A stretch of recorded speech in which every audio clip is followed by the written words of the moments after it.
Cooking case. இது வந்து house hold cooking case இருக்குது, கமர்ஷியல் குக்கிங் கேஸ் இருக்குது.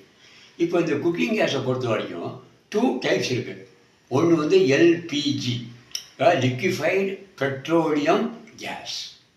இன்னொன்று இருக்குது பிஎன்ஜி, அது வந்து பைப்புடு நேச்சுரல் கேஸ். இப்போ நம்ம எதை யூஸ் பண்ணிட்டுருக்கோம்? எல்பிஜி தான் most of the household use பண்ணுறோம்.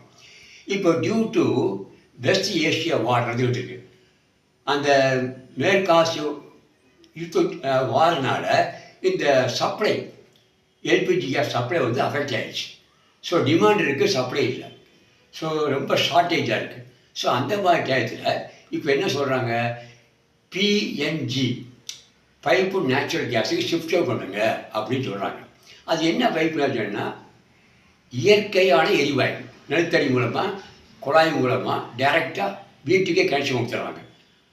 அது வந்து பைப்புடு நேச்சுரல் கேஸ் சொல்கிறோம். இப்போ எல்பிஜியை பொறுத்த வரைக்கும் நம்ம வந்து 60% வந்து இம்போர்ட் பண்ணி தான் வாங்க வேண்டியிருக்கு. நம்மகிட்ட செல்ஃப் சஃபிஷியன்சி இல்லை எல்பிஜியில். ஆனால் பிஎன்ஜியை பொறுத்த வரைக்கும் டொமஸ்டிக் நம்மளே இந்தியாவிலேயே 50%க்கு மேலே அது ப்ரொடியூஸ் ஆகுது. அப்போ இம்போர்ட் பண்ணுறது கம்மியாக இருக்குது. இது மோஸ்ட் இம்பார்ட்டன்ட் பாயிண்ட். இன்னொரு விஷயம் என்னன்னு கேட்டிங்கன்னா, இப்போ எல்பிஜி வச்சுங்க, அதை நீங்கள் ரெஜிஸ்டர் பண்ணணும் ஃபஸ்ட்டு. அப்புறம் மினிமம் 25 டேஸ் வெயிட் பண்ணணும். ஒரு எல்பிஜி வாங்கி அடுத்தது சிட்டியாக இருந்தால் 25 டேஸு, இது ரூரலில் இருந்தால் 45 டேஸு.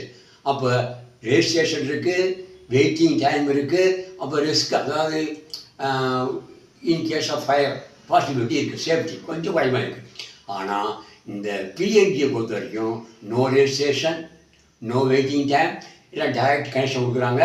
அடுத்து வந்து இங்கே ஐசோலேஷன் வால்வு ஒன்று இருக்குது. சப்போஸ் எமர்ஜென்சியாக டக்குன்னு ஆஃப் பண்ணோம்னா அது இம்மிடியட்டாக ஸ்டாப் ஆகிடும். அப்போ சேஃப்டி இருக்குது, we can avoid fire accident. So LPG பிஎன்ஜியை பொறுத்த வரைக்கும் பிஎன்ஜி வந்து கொஞ்சம் ஃபார் பெட்டர் அண்ட் சேஃப். அதான் சிச்சுவேஷன் பொறுத்த வரைக்கும் கவர்மெண்ட் வந்து சொல்கிறாங்க. See you.